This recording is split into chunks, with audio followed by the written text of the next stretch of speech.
Welcome to the Genius Factory. Enjoy the video.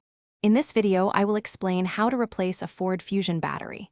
First, gather your tools: a 10mm wrench, a battery terminal cleaner, and your new battery.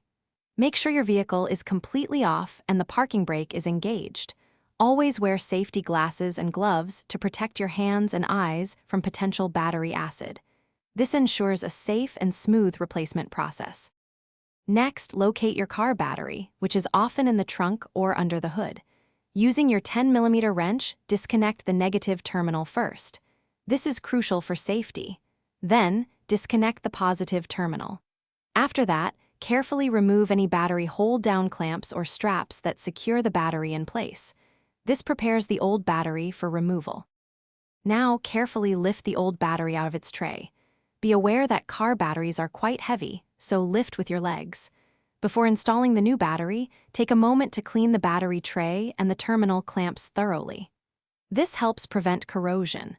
Then, gently place the new battery into the tray, making sure it sits securely and is properly aligned. Finally, secure the new battery firmly with its hold-down clamp to prevent movement. Connect the positive terminal first, then connect the negative terminal. Ensure all connections are tight and secure to prevent any electrical issues. Give the terminals a gentle tug to confirm they are snug. You're now ready to start your vehicle and enjoy your new battery. Thanks for watching. If you found this helpful, don't forget to like and subscribe.